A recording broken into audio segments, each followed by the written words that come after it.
What's going on, everybody? We are back once again with another edition of Wrestling Republic's Off the Air. And if you aren't sick of me yet, you probably will be after this. Not a lot of people go live 3 times in a day, but I mean, that's neither here nor there. It's Halloween, and we had Havoc. So we're going to break it down. It's NXT Off the Air. And you know, if it's Wrestling Republic's NXT Off the Air, whether it's a Sunday, a Monday, a Wednesday, a Thursday, you're going to get the Tuesday night delight from the DMV. Joining me, Shoddy, once again. What's good? What's good? What's good? It's your boy Shad Talks Graps, the Tuesday night delight. We are here, baby. We've given y'all 3 shows on the Wrestling Republic channel today. So appreciate you first and foremost, Clark. Appreciate y'all's in the comments. And let's have ourselves a ball. Let's Halloween Havoc.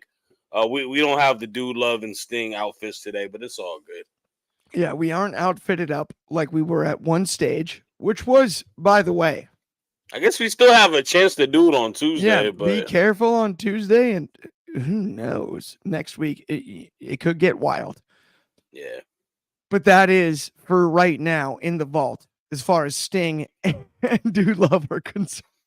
For sure. We've got some comments out the gates. Bobby Petito, fresh off a gold medal at the Special Olympics in bocce ball, no less, on his second show of the day with What's Up, guys? What's up, Bobby? Congratulations. Nothing better than that, Bobby. Getting gold. 2's up, too. Bobby, good to have you always. We are the champions, my friend. That's for Bobby, man. Put some respect on Bobby. Up. He's basically Kurt Angle now. As a huge fan of bocce, though, I just know Bobby's got the moves.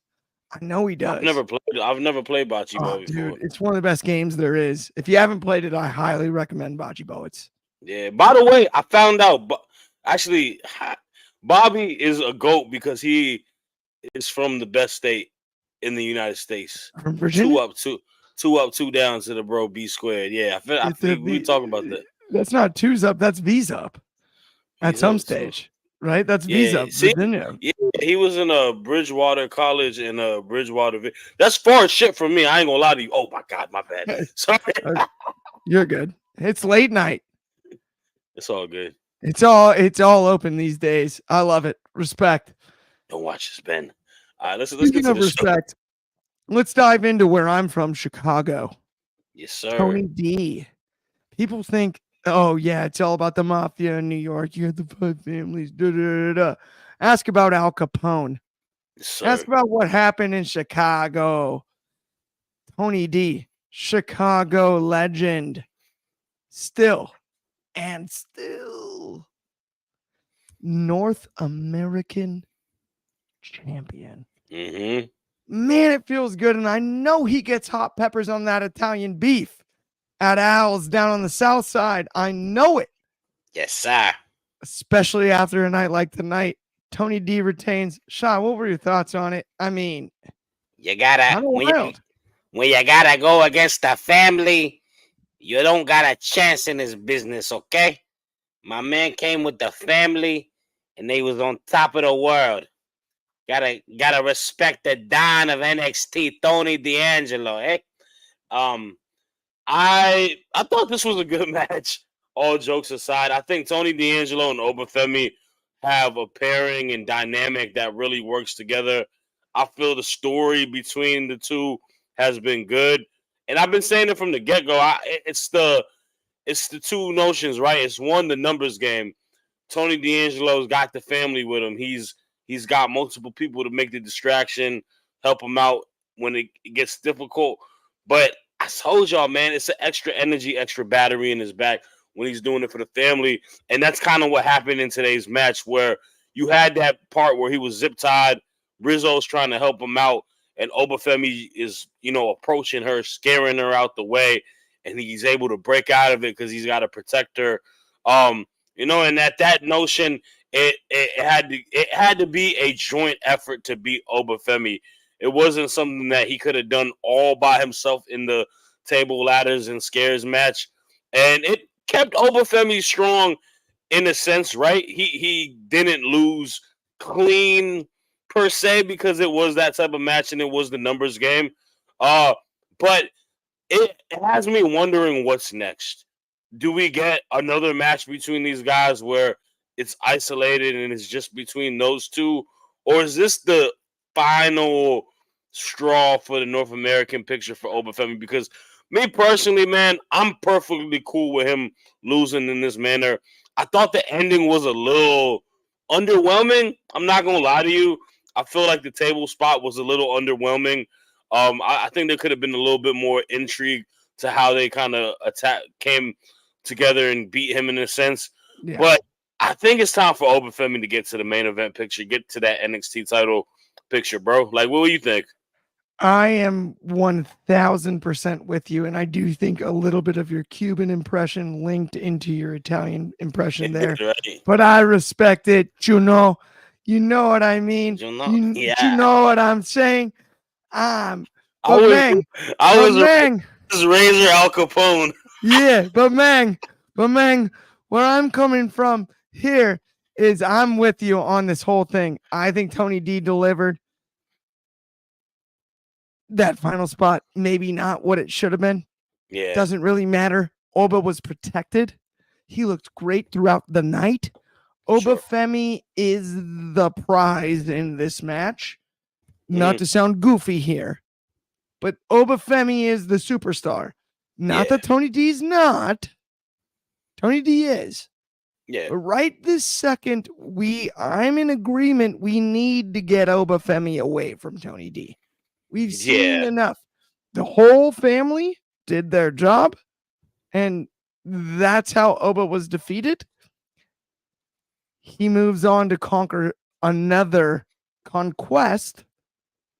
Sorry for the Dutch there, but another conquest, and that's the either NXT World Championship or one of those main roster titles.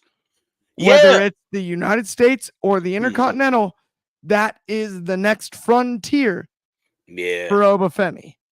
It's interesting because we were talking about it on the watch party about the dynamic of the call-ups in NXT, and a lot of it I feel like they don't call them up as quickly as they used to.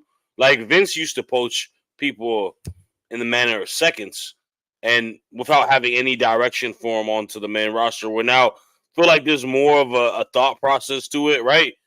But it's hard for me to see somebody like, like Triple H or people maybe on Netflix or whoever it may be and be like, yo, I want this guy on our show because he is going to print money for us and he's just that. It's like the famous quote that Roman Reigns said back in the day where he said, you don't realize that I'm $1 billion check. Mm-hmm. And that's exactly who Obafemi is. You're right. A bazillion dollar to the moon check. Yeah, this is one of the best athletes within the context of the performance art that is professional wrestling we've ever seen. I do this thing with my wife. So we watch PLEs. I watched the first bit of it with her today. Or I just like when we're talking, I show her like who you have winning this match. So we watched that match and I was like, who you going for? She's like, I'm going for that guy because he looks scary. And I feel like he's a more imposing threat. And the other guy has a stupid hat on. So boom. Right there says it all, right? I mean, the guy, you and I have been mildly critical on Tuesdays of the strut. We're like, you don't need to do that. You don't even need to. It's funny because as football fans, right? You and I love like great celebrations and all of that end zone dances, the whole nine.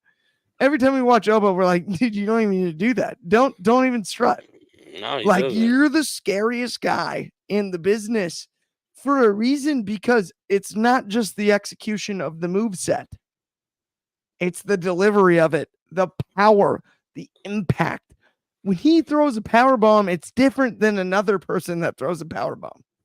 It's the same move, but it doesn't look the same. It doesn't. And Oba is that good.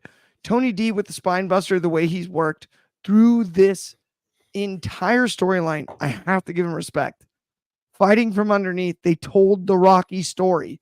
What I do not need is to see Rocky get just dominated by Obafemi. Yeah. So this is done in my eyes. And I think that's the beauty of what we saw tonight. I would end it. I don't think Obafemi has been hurt in the process, like we said. And I think Tony D'Angelo has benefited in the process. So I think, I would move Oba to whether he goes to the main roster or whether he goes for Trick's title.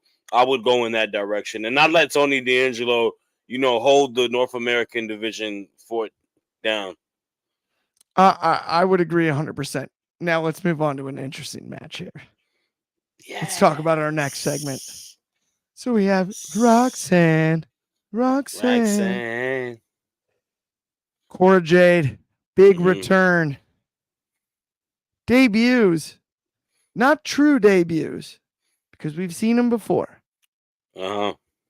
But PLE debuts. Yep. In an interesting spot here. Julia and Stephanie Vaquer. Two of the biggest names, two of the biggest free agents out there. We have arguably the biggest one left on the table right this second. Missa Kate appeared on our very show, Sunday Spotlight, very NXT. recently. Go back and watch it. Give her a call. Phone number, if you need it, let us know. The net of it is, though, Roxanne and Cora take the loss. Mm-hmm. Yeah, I mean, they went full L on her forehead. And they don't stop coming. I'm sorry. Anyway, it's a huge moment. Huge moment for Stephanie Vaquer. Mm-hmm.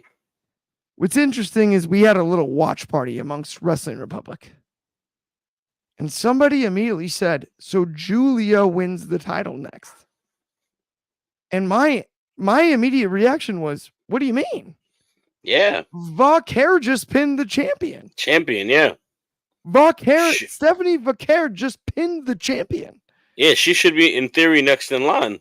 That's where my brain's at. Stephanie Vaquer, the execution on her debut. Hello. A plus. Yes. A plus. And I thought all four women looked outstanding in this match, but Shad, if there's a next women's champion, am I wrong that it's not Stephanie Vaquer? No, you're not wrong at all. Stephanie Vaquer, out of all the women tonight, I thought shined the brightest in-ring wise. I think her moveset is so dynamic. She has a nice blend of being able to grab, able to high fly, strike. Like, she's damn near a perfect in-ring wrestler, bro. Like, I don't think there's anything she does wrong.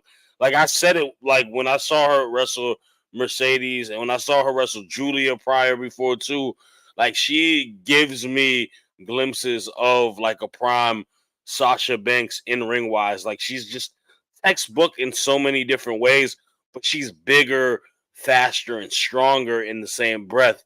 So she's an absolute stud. And I think she has the imposing threat to potentially beat Roxanne Perez for that title. That's a match I would really want to see. Like, I think both of those women can just tear the roof down. I think Julia looked really, really good tonight, too. She finally, that whole notion, they're going to make her water down her V-trigger. They're going to make her water down her strikes. Cut it out. The V-trigger she hit on Roxanne today, the knee, was brutal. It looked like a fatality in Mortal Kombat. She was working. Roxanne doing her great work as a heel, helping these women look good in the process. But I want to specifically give someone credit, bro. In a losing effort. Y'all need to give Cora Jade her flowers. Because that young lady has been out of commission for 9 months, taking another repaired ACL injury, right? Or Achilles injury. She had to get under the knife on her knees again. And she looked like she belonged in the ring with one person in the top 10, 2 people in the top 10. I think 3 people in the top 10 for women's wrestler on that PWI list, if I'm not mistaken. And she didn't look like she did not belong. She looked like she belonged with those women, and she's been out for 9 months. Man, Cora Jade is someone I really enjoy the work of, and I think she's got a such a high potential in the WWE, dude. Like The ceiling is glass. It'll be broken. Like she's got so much confidence in herself, and I love that. I respect it to death. I love it. She walks in there, looks like a star. Even like I was watching with my wife. My wife is like, I like her. She's like, I like her. She looks really good. Like, you know, she just walks in there, commands the room. She's able to do so many things good. She's like a nice, like textbook, like basketball player. Like she's not the best at one specific thing, but she's an all-around player that does a bunch of stuff good. She's also, to your point, you made a great point back there about in what your wife said, especially shout out Victoria, but like she's one of those people that walks into like, you know, the airport lounge or the bar or whatever it is. Mm-hmm. And you immediately like, who is that? Who is that, right? The way she carries herself, there's something to it. Mm-hmm. And that you can't teach. Right? No, you can't. That is not something you can teach. She walks into a room and commands it in a way where you're like, wait a minute. She's somebody. She's whatever the it finger quotes factor is, she has in spades. I feel like facial expressions are such an tap thing that like that's one of the things that people don't give a lot of people credit for. She walks in, she glares at the crowd. Her eyes just instantly glare at the crowd. Look, as a heel, looking at him like, I don't mess with any of y'all. Oh, y'all gonna boo me? Fine. Like that's that textbook heel type of stuff that it ain't really easy to learn, bro. Like either you have it or you don't have it. She's one of the few people in the industry that can not move her mouth and only move her eyes and tell you something. Exactly. And that is unquantifiable. It is difficult. Like you can't make it up. We've got a bunch of comments here I do want to run through. Friend of the show, Bobby Batito, with I would never want to be in a wrestling ring against Obafemi. I don't think anyone would. Who is signing up for that? Absolutely no one.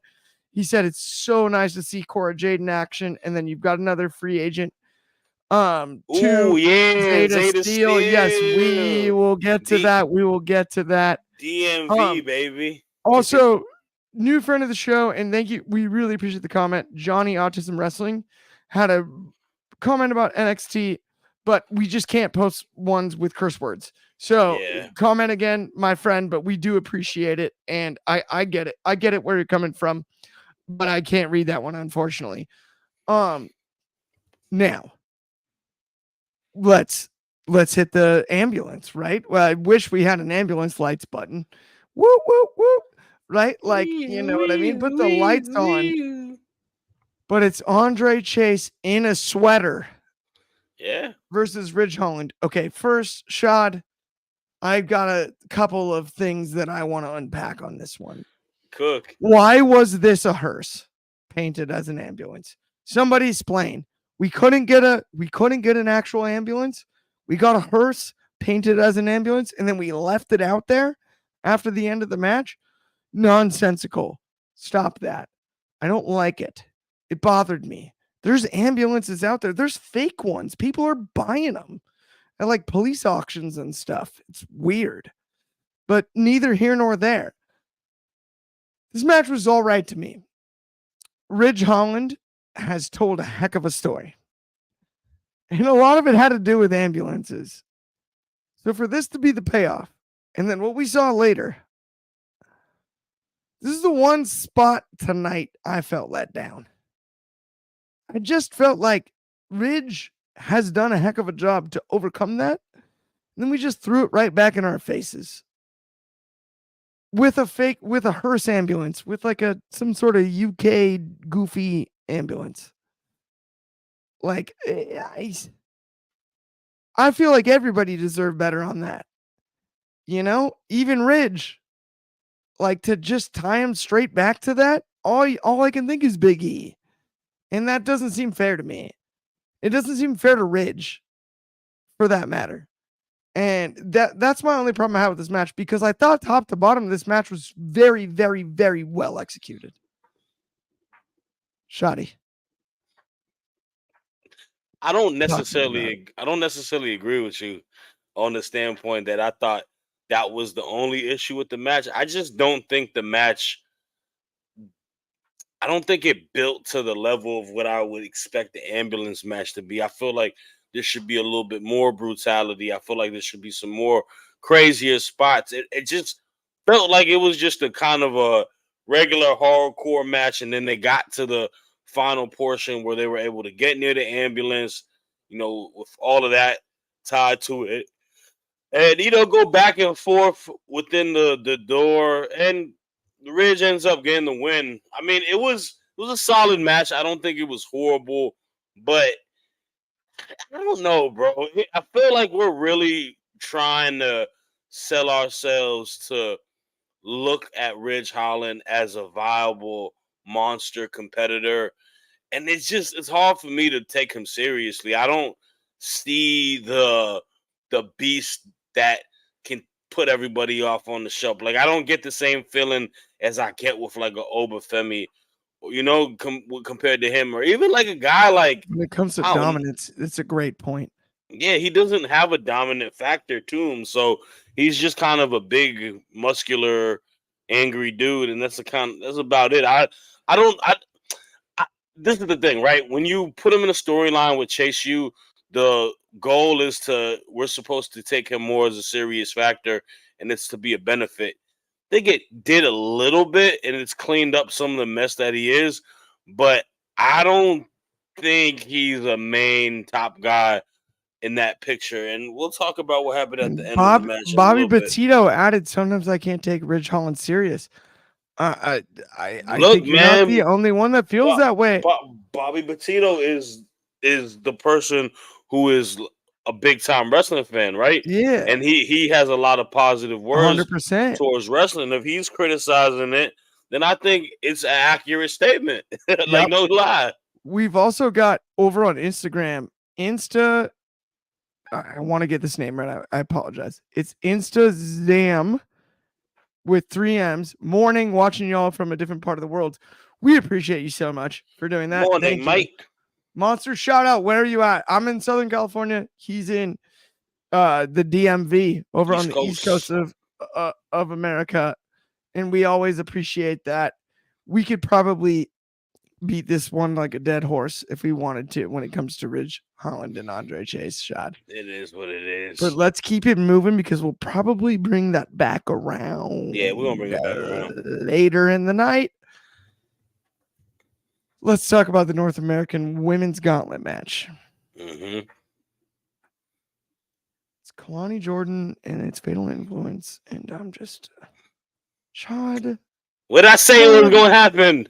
What I said was gonna happen? We was gonna have this match. You almost made me say. I almost just said the F word. It's all good. Fudge. What the F are we doing? Fudge. This is not what I wanted. Kalani Jordan is still that good.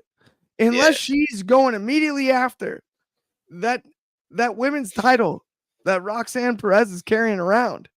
Mm-hmm. Stop it. Kalani's that dang good. She is. Every time out bell to bell, I think she might be the best of this class, and nobody's talking about it like that. Everyone's talking about the rest of this unbelievable women's wrestling division in NXT, except Kalani Jordan, who's carried this North American title like a champion from start to finish. Inaugural. I get that she lost the belt tonight, but this is the same feeling I have about Obafemi. My hope is Kalani Jordan, that NXT Women's World Championship, crosshairs. Book it now. I don't care. Figure it out. Whatever is going on down the line, unless that's what comes of this, I'm disappointed. And that is no knock on the match. The match itself was incredibly well wrestled. Shad, talk to me about it.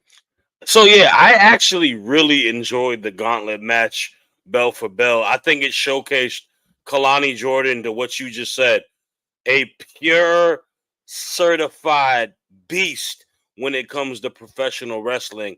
I don't think there is anything more fluid in this world than Kalani Jordan's wrestling bell for bell. She has the agility, the athleticism to just go and absolutely kill it with everybody. And that's what we saw tonight. Three different styles of wrestlers. I thought her and Jasmine Nick started off really well. It was just an athletic showdown of two straight freaks in the ring where they were able to kind of just, you know, do some crazy stuff, man, like kicking, jumping, all of that. We got the JC Jane match, a little bit more of a storyline to it, a little bit more of a hard hitting match, seeing her a little bit more fatigued, but still coming out on top. And then we get to Fallon Henley, who I am a big fan of. I think Fallon Henley is a phenomenal professional wrestler. I think it's a great moment for her to finally get this North American title. But man, it keeps Kalani strong. But I kind of wanted her to retain just because you just mentioned it. There's new blood in the water. There's a Stephanie Yeah. Vaquer. There's a Julia. There is a Zaria who was debuting and attacked Fallon Henley. I feel like Zaria and Kalani could have been the match. Instead, I don't think you needed a heel to take the title off of her just so you can go against Zaria. I feel like Zaria and Kalani would have been a better story, Clark. It could have been a David versus Goliath type of story with Zaria's I am size. so on the same page. And like the way that I would put it, Shot, is look, so you've got Julia and you've got Stephanie Vaquer, right? And they flew them both in for NXT. When Yeah, they flew Zaria, aka Delta, in, she had access to the Delta Club with the free drinks and the free peanuts and all of yeah. that stuff that comes with it. And I love it. I'm with you. But Mhm. I gotta say, Kalani Jordan's the one that's overlooked here. Because Yeah. Kalani is so dang talented. What I what think do you think about her going to the? Oh, by the way, Jesus Christ, this would be a great match. yes. Oh my God, please give me that Yes. now. Not only that, even over on Instagram, by the way, we've got uh Coach 23 said, miss you guys. We miss you too, Coach 23. He said, in a weird way, Fallon deserved the title. I respect that too. Then he said, Kalani could be the NXT women's champion by stand and deliver. I Could don't I don't have an issue with that. Kalani Jordan athletically makes a lot of people look silly. And that's Co- what a lot of people don't realize is she's that world class of an athlete. you The know way you know that who? Bianca Belair can out athlete Mhm. basically anybody on the women's roster on the main roster, Kalani can do the same. Kalani can compete with Bianca when it comes to speed, athleticism, all of that. You know who she is to me, and this is a very very big time compliment. A lot of people say that she's a white meat baby face to an extent, and she needs to stay that because she's so like. How do you not want to root for her? Yeah, She is the women's Rey Mysterio. I agree, but with she's so much more physically More inclined. physically inclined, but I like might she's go got Eddie that, Guerrero. yeah, like more in ring wise, more like Eddie, but the baby face factor. Honestly, dude, I wouldn't mind seeing her go to the main roster too. Like I feel like No she's one issue. of those people that could probably benefit. I feel like she might be even a bigger star on the main roster. Like you saw how her, Jade, and Bianca looked just paired in that trios match. Like even with like Lash and Jakara, like sometimes you just gotta see if it works, and if it works, you struck gold. But like I look at Monday Night Raw. I look at somebody like Kalani getting plug and played there and just kind of going through the gauntlet and building herself up. Her and a Liv Morgan could be a fun storyline. Her and a Rhea Ripley, like stuff like That's that, the could be most good. interesting thing to me about Kalani Jordan to the point you just made.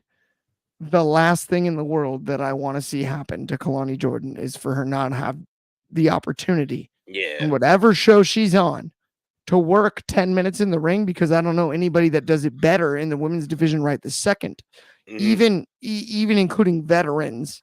When it comes to athleticism, the spots that she's capable of, what Yeah. she's actually capable of accomplishing, the cardio, all of that, Hmm. the equation that she provides, the last thing I want to see is her stuck in a spot where it's mic time and 5 minutes. No, that is not how you utilize Kalani Jordan because No, I she's agree. that damn talented. That's Sorry a for fact. cursing, Ben. But It's like all that good. is exactly how I want to see it. And let's move on though to the main event. Let's talk the main event. So we had Ethan Page in his glasses that he kept on the whole time, telling him Devil's Playground, telling him it's gonna be ugly, telling Trick Williams, who played for the exact team on the front of Shad's hat, Go Birds! go Birds. In this scenario, I'll even say that. Oh, Like Trick Williams didn't have his number all the way. I enjoyed this. I enjoy all of NXT. I've enjoyed Ethan Page's run around the title. Since he's been in NXT, I've been impressed. hmm. I've called him Diet Scott Hall on this very show numerous times. Everyone knows it. But I thought he did pretty dang good tonight. The right guy won. Trick Williams won. But I am so done with the storyline. It is so time to figure out what's next for both of these guys. Yeah. And I think that's the reason why it's only the main event on our card as far as the show's concerned and not on the actual card. Shoddy, I mean, it was the main event, but it's not what we're talking about the most. Talk to me about it. Yeah, bruh, this main event didn't hit for me as much as I thought it was gonna hit for me. It was good in the beginning, and I'm on the opposite side of you in regards to the storyline. I thought it's been good. I feel like these guys have a good chemistry in regards to how they deliver promos at each other outside of professional wrestling with the music videos and stuff. They've had good chemistry in matches before, but tonight it was good. The course of the match was good. The finish of the match was good. It was the post match for me. And the post match was so random, dude. Cause it's like we're going back to Ridge Holland, and now we are force feeding him into this title picture. And Trick Williams is a super talented champion. He's a super talented talent on the main roster, but you also got to give him some viable competition, man. I think Ethan was a viable competitor. I think the storyline was good, but we're going with Ridge Holland next, and then we're going with Bully Ray. Like I know we're setting up for this ECW show, but I like, thought it was Bull Bubba Ray. Isn't that what oh they my called him at bad, one point? Bubba Ray Or no, Dudley. Bully Bubba. Look, bro, I've watched Bubba Bully wrestle in TNA. We saw him wrestle at Maple Leaf Wrestling last week. That was the lowest rated match on Cage Match this year. So the fact that that is supposed to be a potential match for the East, I get it. I love ECW. I think Philly would love to see him, but 23 like, Hundo. but it ain't, bro. This is like Oh, somebody from the big I'll echo the same sentiment. Listen, I'm a diehard Busted Open fan. I'm a Sirius XM subscriber. for If sure. anybody that knows me complains, they're like, "You listen to the best music, but you never do it in your car. You always listen to talk radio." Yeah, I'm basically like a 90-year-old man. But at the end of the day, I love Busted Open, and it was super cool to see Dave LaGreca DLG Yeah, all day long. for Don sure. LaGreca, I'm a Yankee fan. I loved the everything involving the World Series and everything. But I've been listening all week, and there was a lot of Dave LaGreca not having a ticket to this show, and Shawn Yeah, Michaels doesn't have my phone number, and all right. of that, which I love even more. I love even more. But Bully's the guy. Bully's the guy bringing the train up the tracks against whom? Like, I mean, I don't know. I hate to criticize Bully Ray, Bubba Ray, whoever he is here in NXT, because I love his work so much in the same space that we operate in. Mm-hmm. But at the same time, just because it's the 2300 arena, like it felt a little like thrown in my face. And that's the thing, bro. I like NXT as a product because it's got its own identity. And I understand it's always cool that we get like these special shows where we get people from the main roster to have matches. But in the same light, it's got to be stuff that kind of is beneficial to these talent. I don't know if like this is like a reunion tour of ECW people. It's not like the real, like if you're going to do it, then put some like hardcore type of matches, right? Have like I'll say this: they got Dawn Marie is gonna be the special guest referee for Lola Vice and Jada Parker, right? That's dope. Right. That's a good way to utilize it. But if we're gonna do Bully Ray wrestling in a match, I mean, bro, you better have Rob Van Dam on the show because he can still go.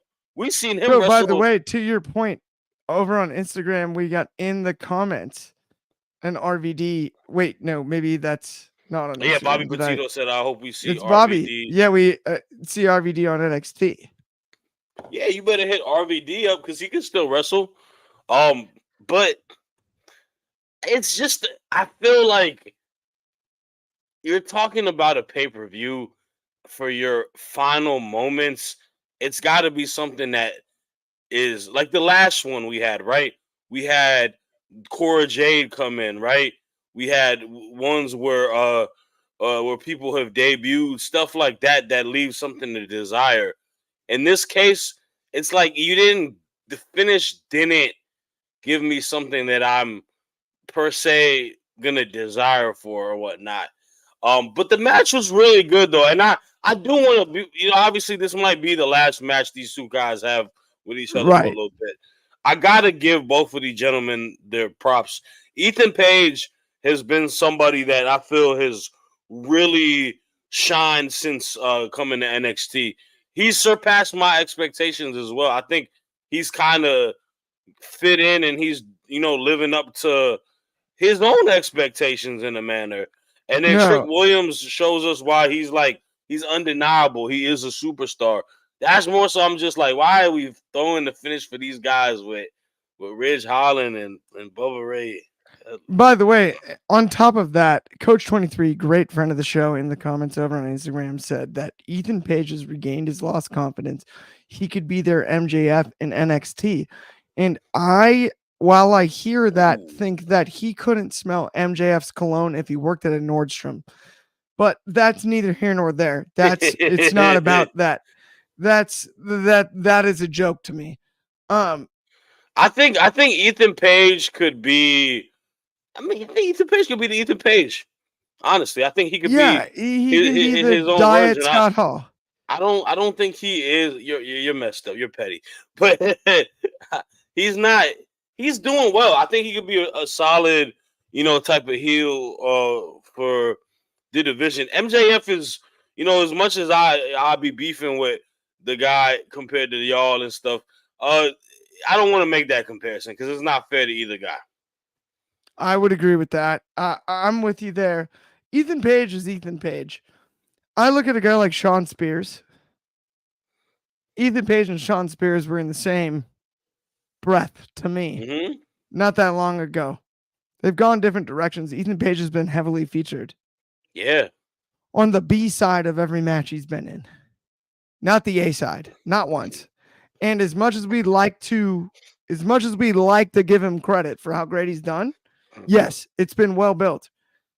Guess who also is on the B side? That's Shawn Spears. And he's stuck on the B side, the B side, the B side. He loses all day long. Right? Yeah. There's an A side, there's the B side, and maybe I'm coming too much from boxing and MMA, but at the same time, that's fair. You're not winning enough matches. You're not causing enough problems. But and to be a heel. Maxwell Jacob Friedman, by comparison, if we're gonna have that convo, I'll open up this can of worms for a second. Maxwell Jacob Friedman, by Mhm. comparison, bugs people enough that you want to see him get his ass kicked. Right. And He's that's doing the his job. difference. That's the difference. And it's not that they're bad heels, because they are good heels. Both guys that I mentioned previously. And all ego, Ethan Page is a good heel. But there's a difference on, like, we were not begging for Trick to bury him tonight. And that's something that Max can accomplish. Yeah. That's the difference to me when it comes to that conversation. Yeah. I think in the context of what NXT needs, I think he's filled the role as a bad guy and a heel going against Trick. I wouldn't say he's like I think he's maybe one of the better book heels in wrestling at the moment, but I Oh, wouldn't no say doubt. he's like prime, like I don't know, like a heel Jericho back in like when he was doing the Y2J He stuff. doesn't Where make my skin crawl. he's not, yeah, like he doesn't have that. He's not like JBL, right? But I think he does what he needs to do, and I think there's potential still to be made with it. But if if I'm comparing him and MJF, one guy I see in Ethan Page, I see him as like a solid mid card guy, right? Where MJF is a guy that we know is in the title picture. I mean, hell, Yeah. he's feuded with, he had a classic feud with one of the most over superstars in the WWE and CM Punk, right? I mean, So Max like, can just make you, in a way, and people want know to that, see him get just whooped. yeah, and that Like, you and see, that's want to see that, him just and get that's why. messed up. But see, that's why I don't want to make the comparison, because it's Yeah. not fair. It's not fair to Ethan Page, because they're completely two different. They're They're two different different ranks. animals. Two different ranks. It's two different Yeah. ranks, right? Yeah, I would agree. We're talking about a guy who's like one of the top guys in the league, right? He's like a Jason Tatum, a Jalen Brown type of talent. Where Ethan Page is like more of like a OG from the Right. Knicks, right? Like he's a good rotational role player type of dude that's gonna give you.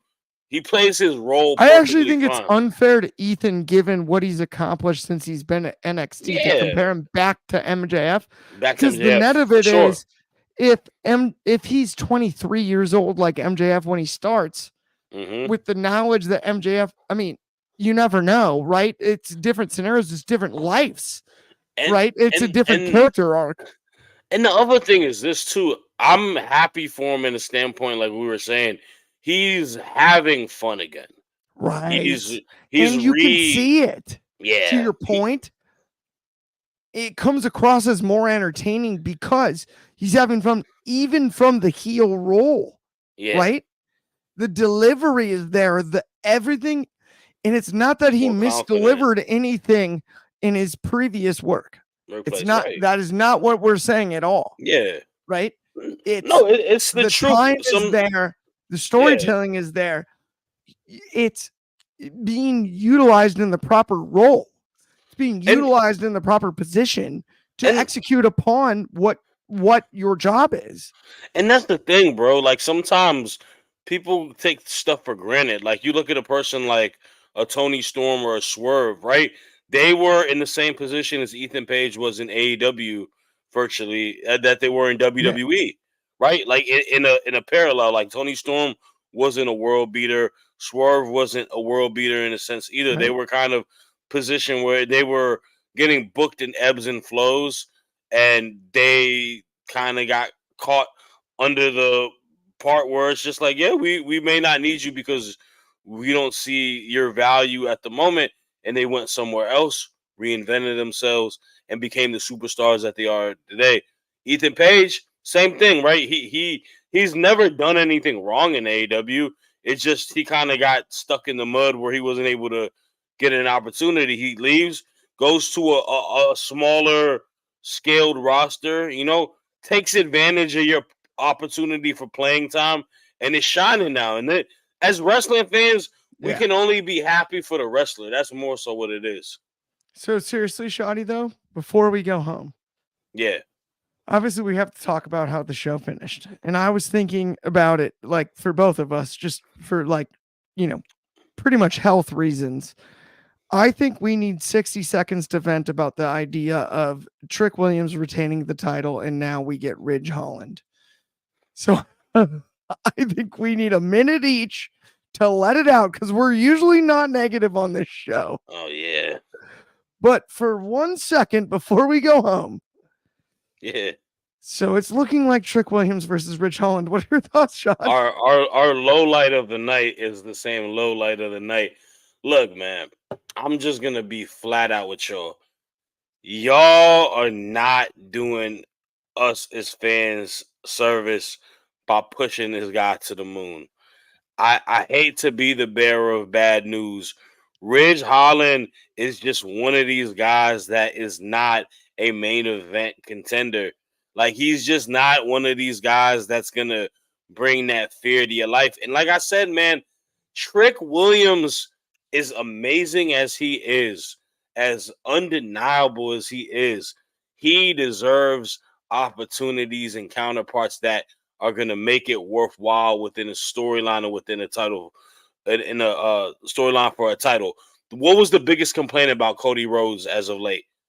I'm not invested in the matches. I'm not invested in the Logan Paul feud. I'm not invested in AJ Styles for a couple matches. Where's the threat to it? They finally give him Kevin Owens now, right? Trick deserves that same thing. And this is my biggest worry and concern with NXT at the moment. The women's division is carrying it by the backbone, bro. Like, you talk about the weekly television, you talk about even storylines tonight. It is the most intriguing stuff. The men's division is lacking a lot. And they got a couple guys, some handful guys, like Javon or Wesley. You know, we need to build some more people. You got a Cedric Alexander. Yeah. You know, you got, where's Brooks Jensen? You know, where are these people? You're giving us Ridge Holland. I would rather see him feud with Lexus King, who's going to be working with William Regal. That's a reach. I wouldn't rather see him feud with Lexus King. But I'm entirely with you, because it's like, look, man, like, we've seen this storyline play out with Ridge Holland. It's been difficult with the Big E situation and everything, the hospital situation. So then we have this ambulance match, and that isn't lost upon any of us. What are we, stupid? No. I don't think anybody watching this show or that watches pro wrestling is stupid enough to think that that isn't relevant. That's why it's an ambulance match. So then we decided to ambulance. Sorry, I didn't mean to go full American Gangster Denzel Washington there, but at the same time, we decided to just paint a hearse in ambulance colors and call it that, and that now he's the number one contender. I don't get it. I don't love it. And then he runs in post Trick win. I thought this was supposed to be the most important storyline on NXT. Trick Williams and Ethan Page. It's only overshadowed by what happened afterwards. And that's what bothered me so much about it. Trick Williams has had this title and he's taken as much criticism as any champion. Both times. Not once, twice. And I'm sick of that. I think it's bogus. No one's deserved to carry that title more than Trick Williams. And I'm sick of it.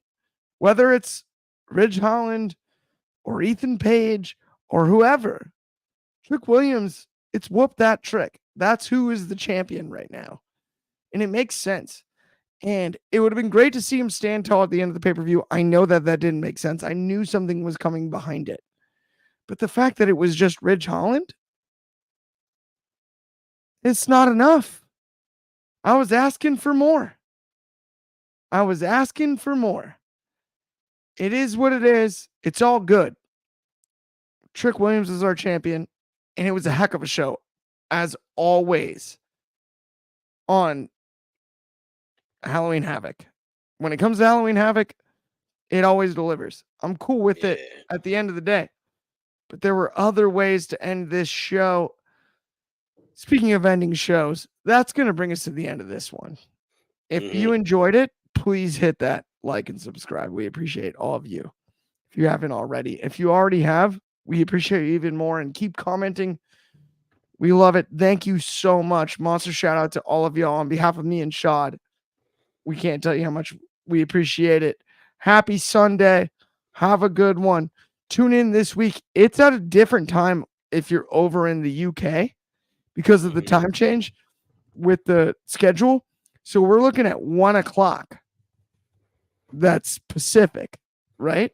Yeah. Which weirdly